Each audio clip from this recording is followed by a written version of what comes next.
تاني، هو انت لسه بتعمليها كده؟ لا لا لا لا لا، سيبك بقى من الطريقه دي، تعالي بقى اعلمك طريقه تحفه خطيره اسمها. يا سلام يا سلام على طريقة زمان وأهل زمان يا جماعة. تعالوا بقى أوريكم أصل الملوخية بتتعمل ازاي بطريقة سهلة وبسيطة، وهوريكي تسلقي الفراخ وتاكلي شوية شوربة هتاخديهم بالطريقة دي. ما يحلى الكلام ألا بذكر النبي عليه الصلاة والسلام. معانا يا بنات كده حلة فيها شوية مية، نزلت ببصلاية وطماطمية وقرن شطة وشوية جزر يا بنات بالطريقة اللي انتوا شايفينها ديت، وبصلايه صغننه كمان حبيت احطها.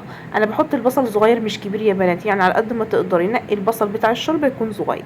نزلت بقى باربع فصوص حبهان او خمسه بالكتير، وكام ورقه لوري كده يا بنات عشان الريحه العطريه كده تديكي شويه شوربه. عسل عسل عسل عسل. ومكعب مرق فراخ يا جماعه اللي حابب يحط، لو مش حابه مفيش مشكله، بس بتعلي معايا التست بتاع الشوربه. تمام كده. انا بقى غاسله فراخي ومخلياها قشطه بيضه يا بنات بليمون وبملح وسنة خل بسيطة يا بنات، بس بتتنقع شوية وبعد كده بغسلها وبشطفها واسيبها تتصفى. نزلت بقى بشوية فلفل اسمر وشوية بهارات سبعة، دي البهارات بتاعت الشوربة، حاجات بسيطة يا جماعة عشان ما تسمرش معايا الشوربة. وهنزل بالملح برضو يا بنات، وهغطي الحلة بتاعتي بقى واسيبها تغلى. وتعالوا بقى نشوفوا انا مقطعة الفرخة بتاعتي كام حتة. بصوا بقى يا بنات كده، عدوا معايا ادي كده الرجول بتاعتها والكبدة والقنصة، ومعايا ادي اول قطعة، وديت الرقبه والزور، الرقبه والجناح. معايا بقى بصوا ادي ورك، ادي دبوس وادي دبوس وادي حته وادي حته. إيه، واحد اتنين تلاته اربعه خمسه سته سبعه تمانيه تسعه عشر حتت يا بنات. الفرخه انا مقطعاها 10 حتت، يعني ممكن تكفيك يومين. تعالوا بقى ما تقوليش ان الحته الصغيره، لا الحته كبيره وحلوه ومناسبه. بعد بقى ما الميه بتاعتي غلت كويس جدا يا بنات، نزلت بالفراخ بتاعتي اللي انا غسلاها ومصفيها كويس جدا. غسلاها بايه يا مسك، هعيد تاني بملح وسنه خل وليمون، وسبتها تتنقع شويه وبعد كده شطفتها وحطيتها في المصفى. تعالوا بقى نعملوا شويه شرب، تعالوا نعمل شويه رز بشعريه. نزلت بالزيت بتاعنا يا بنات بالطريقه اللي انتوا شايفينها ديت، سخن معايا وهبدا انزل بالشعريه. عسل كده. كان في اخر شويه في الكيس كده يا بنات حطيتهم، وحطيت زودت عليهم شويه كمان. يعني انت لو حاطه كوبايتين رز، حطي عليهم نص كوبايه شعريه. عسل كده. يلا بقى كده ايه، حمريها كده وشوحيها، انا عايزاها لونها ذهبي موحوح. ذهبي موحوح، اول مره تسمعوها صح، جديده عندي. خلاص كده اللون كده وصل، الشعريه وصلت للون المطلوب يا بنات. هبدا انزل بالرز بتاعي اللي انا غسلاه ومصفياه. الرز مصري يا جماعه عادي خالص، وحطيت له حته سمنه بلدي، ما حبيتش احط السمنه البلدي مع الشعريه عشان ريحتها ما تروحش. ايوه كده يا بنات، عمر كده.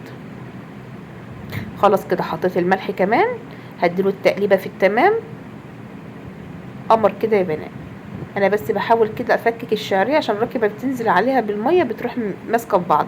خلاص كده هسيبه يتشرب، وتعالى نعمله بقى ايه، شويه الملوخيه العظمه. هنزل بقى يا بنات كده بالشوربه بتاعتي بالطريقه اللي شايفينها دي. انا بحبها ولا خفيفه ولا تقيله، بحبها الوسط، ما بحبهاش تقيله قوي في تحسي ان انت إيه يعني، بتبقى الملوخيه بتبقى تقيله قوي كده يا بنات، كده ما تعرفيش تاكليها. انا بحبها في الوسط، ولا خفيفه ولا تقيله. هوريكم برضو الطريقه. نزلت بالشوربه بتاعتي كده يا بنات، وجبت كيس ملوخيه بسمه، وبسمه تحفه جدا يا بنات، على فكره ملوخيه جميله قوي. نزلت بقى بيها كده، وهبدا بقى اجيبها كده من فوق لتحت بالايه، بالكبشه. وهجيب مكعب مرق فراخ احطه. ما تخافوش الرغاوي دي من كتر تقليبك بالكبشه هتروح رايحه خالص. نزلت بمكعب المرق اهو يا بنات، وبعد كده دقتها حسيت ان هي عايزه شويه ملح، حطيت لها شويه ملح صغيرين. بصوا يا بنات، كل ما بتقلبي فيها الرغاوي دي بتروح خالص. حطيت لها شويه الملح، اقلب بقى كده بالطريقه اللي شايفينها ديت، قمر كده. خلاص كده يا بنات، تعالوا بقى نشوفوا هنعملوا التقليه مع بعض ازاي. انا هحطها في الطاجن ده عقبال ما احضر لها التقليه بتاعتها.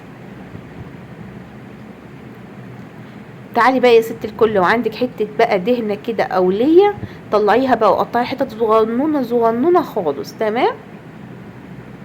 هسيبها بقى تتشوح كده، واحط لها حته سمنه بلدي، وهخليها تنزل الماده الدهنيه اللي فيها خالص يا بنات. واحلى احلى ملوخيه تاخديها من اللية ديت، اللية او الدهنه يا جماعه، ما فيش اي مشكله. المهم يكون عندك ايه، الدهنه دي بتبقى طعمها حلو قوي في الملوخيه، وبتخلي التست بتاعها عالي جدا. ايام زمان كنا بنعملوها بالطريقه دي، وست الله يرحمها كانت بتقلب ريحه البيت حرفيا. تعالوا بقى نشوحوا بقى كده الدهنه بتاعتنا ديت لحد ما تنزل الماده الدهنيه اللي فيها خالص. طبعا انا محضره راس توم مدقاها يا بنات، مخليها ناعمه لحد ما الايه، ما الدهنه بتاعتي دي تحمر. عقبال بقى ما تحمر، تعال نحمروا الفراخ مع بعض كده. انا بحمر الفراخ يا جماعه، شفت اللون تحفه جدا. خلاص كده اللي هي اتحمرت معانا، هبدا انزل بالثوم بتاعي، هديله بس تشويحه كده. تمام كده. ايوه كده، قلبي فيه ما تسيبوهوش عشان ما ينحرقش معاكي. تعالوا بقى نجيبوا لها معلقه كزبره كبيره كده يا جماعه، كزبره ناشفه، وابدا احطها على ايه، على التومه. يلا بقى اديها التقليبه التمام كده. ايوه كده كده خلاص يا جماعه، التقليه تمام. يلا بقى نحطوها على الملوخيه.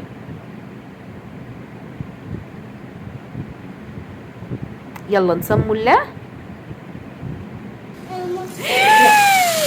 يا سيدي على الجمال يا سيدي، وما تحلاش الملوخيه الا بالشقه يا ولاد.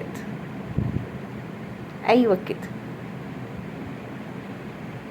ما شاء الله تاكل الملوخيه يا ولاد عظمه. تعالوا بقى نجيبوا كبشه كده نحطها في الايه، في الطاسه بتاعتنا تاني. خلاص كده تمام. تعالوا بقى نحطوا الاكل بتاعنا ونشوفوا العظمه. شوفوا بقى شويه الشوربه الرقيقين دمت، شوفوا الحلويات يا بنات. تعالوا بقى نبصوا من قريب كده، بصوا جمال الملوخيه، ولا تقيله ولا خفيفه يا بنات. انا بحبها في الوسط كده، قمر كده ما شاء الله. تعالوا بقى شوفوا شويه الشوربه، والله العظيم بصوا يا سيدي على جمال شويه الشوربه دول، صافيين كده ورايقين ومفهومش اي حاجه. شويه الرز بشعريه، الفراخ متحمره لونها جميل. يلا بقى اسيبكم في رعايه الله، سلام.